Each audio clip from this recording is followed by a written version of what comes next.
You have to bear with me because this camera is on a pad, not on my original phone. But I got them tacked in right there. And all the weight of the car's on it. Of course, there's no fuel in the tank and there's no battery back here, nothing. But I got the spring all the way down. So I could, as weight gets on it, I can raise the spring pressure. And that's how low it's sitting currently. It's jacked up a couple inches higher than I would like. I want to be able to come down a few more inches. And so the only way to do that is with something like this.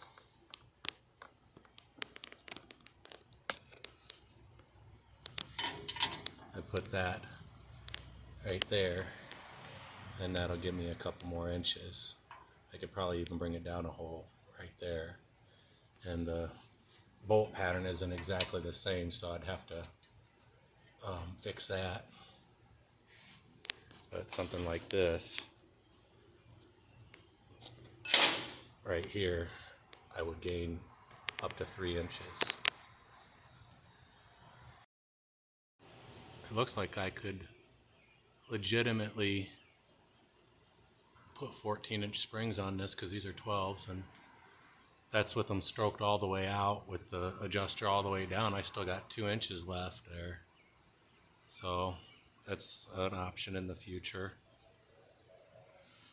That's how I set up the drop brackets. So I'm going to adjust the springs so that when they're all the way out, they're still tight, because otherwise that's not going to be good.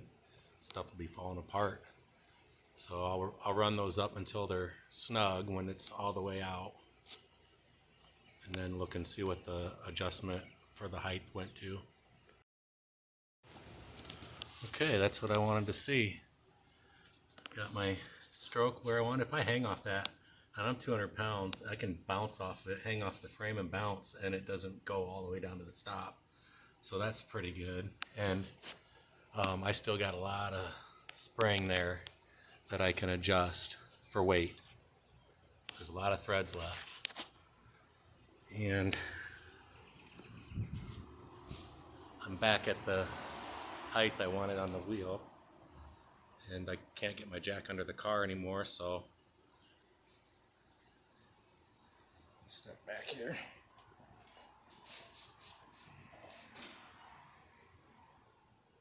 Yeah, that's almost level now at the rocker. So that's where I want it. So welding it there is going to work. I'm not going to have to get inside of there, which is going to make it a whole lot easier for wheel tubs and wheel options in the future. Even though I hang over with the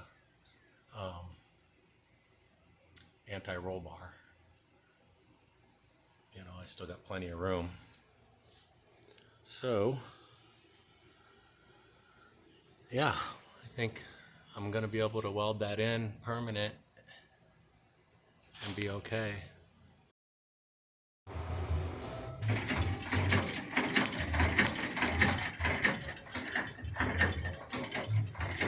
Stop. This fucking camera's a piece of shit.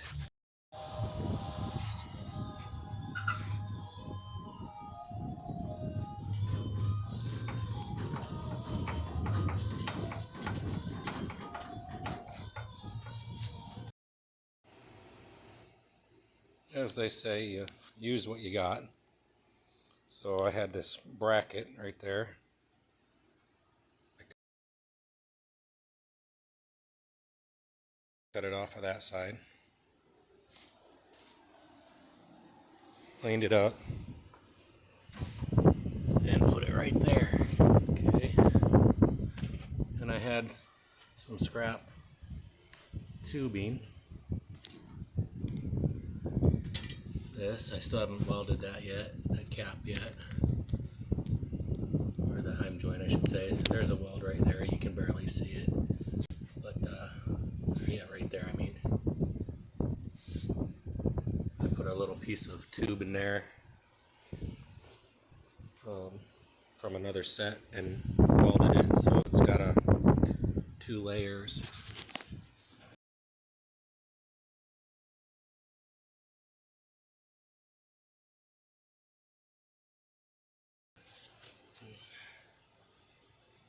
And then I made a bushing for that because that's 5/8 heim and a 1/2 inch hole. So I had to make a bushing to fit the bolt, and I still need to get a bolt with a long enough shoulder for that right there.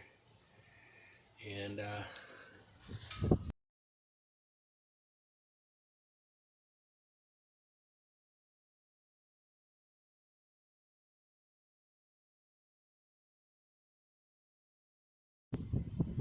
that's all thread, so I need to get a bolt with a long enough shoulder for that, and that's a 5/8 bolt.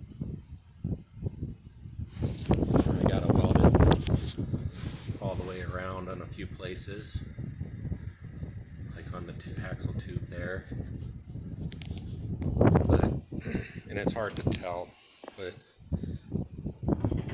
that's the whole car shaking. That's not the suspension moving. The whole car shakes,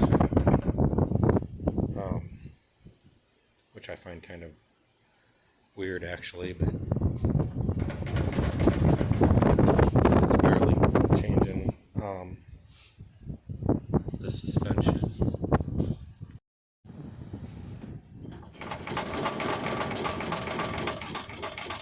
See, it's not moving.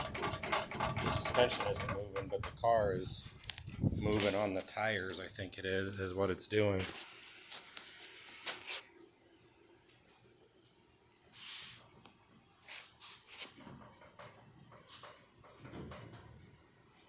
Yeah, it's hard to see it because I move with when I'm trying to shake the car, but it doesn't move now, so I'm feeling good about that.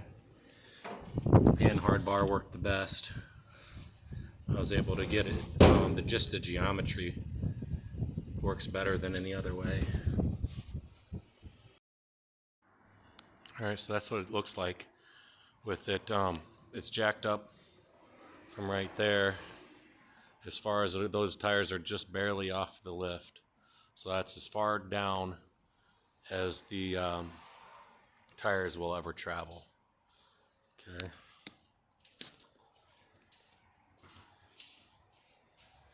That's the angle of the bars.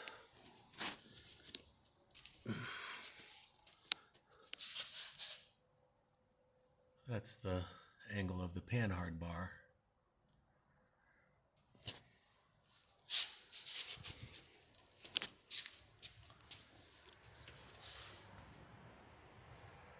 The tire, as far as I know, never touches. But I'm gonna take it through its stroke a few times just to check, but see, it drops out of the springs the way I had it because I had dropped it down as low as it would go. So I'm gonna have to probably adjust these back up again, take these nuts up to about here, but it changes the ride height a couple inches, and I didn't like that when I was setting it up. So that's why I'm gonna probably end up getting 14-inch springs to solve that problem. But that's what the bar looks like when it's all the way extended. And now we'll let it down slow.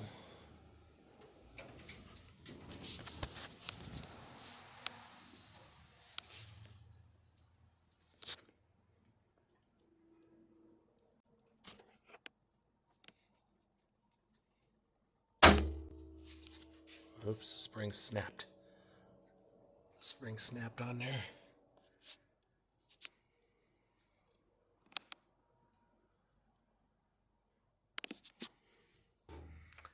And I think that's all the way down on the jacks. Yeah, it's all the way down on the jacks. So I'll jack it back up. Anyway, it didn't move much. If you notice, the panhard bar did not change a whole lot, which is good.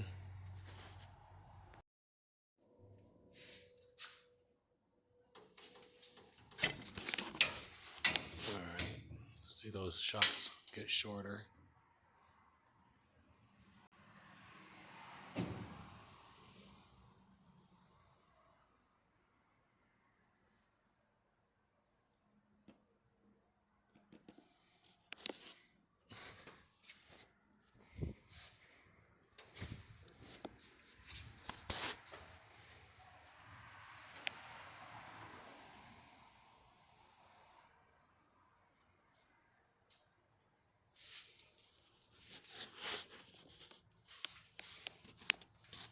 Okay, that's all the way down because I raised the springs up so that they wouldn't fall apart. You can almost not even notice it. The springs adjusted so they won't fall apart at full extension. That's from here straight up to the frame is 9 inches. Now I'm going to drop it down again. See how long the shocks are and take note of the angle on the panhard bar.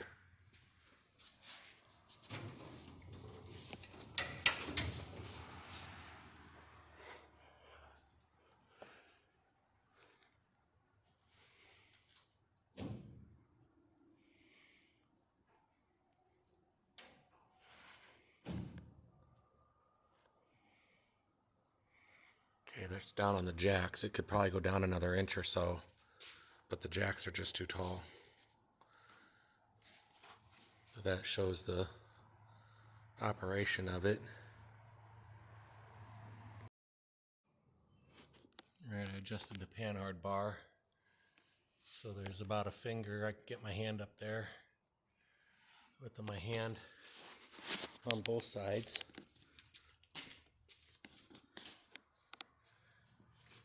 Get my hand up here on this side, so it's pretty close on both sides. Had to make it about a 1/4 inch longer on each end. So, okay. Now I'm gonna jack it up again, and as it goes down, it'll probably pull this way. So I want to see how it works out over there.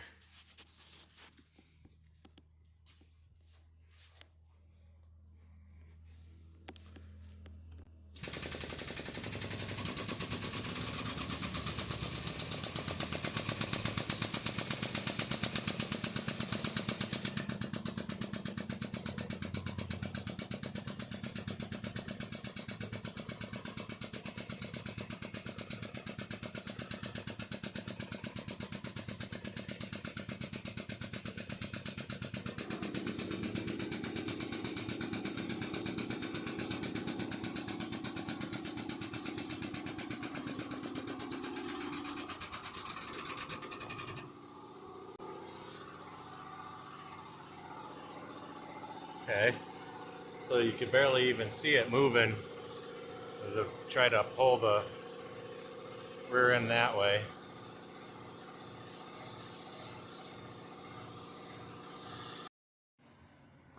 Needless to say, I'm much happier with this. That's a view of not having the wishbone in. It just wasn't working because there's barely any angle. Even doing a bar that goes like this, there just wasn't enough angle. The geometry just wasn't right. It was almost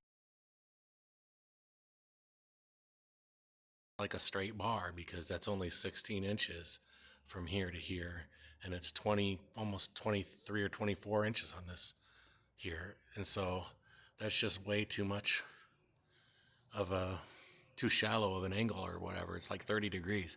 It's just not enough. Well, that is 90 degrees. There is no play there except for what might be in the bushings or the bolts. And so that's just plain the best way. And that arc right here is barely even noticeable. It's almost not even measurable while it's on the car. But if you take that and measure it and make an arc, it probably moves a half an inch. But by the time that it's down, it's out of the way of all the fenders. So even if the rear end does shift over a half an inch, and it's all the way up now, and that's the string for the drive shaft. So even when it's all the way up, it's not trying to hug the side of the drive shaft ring or the cross member. So, and when it's down, it's the same, pretty much. That's almost centered, you know. So when I let it down, I'll know.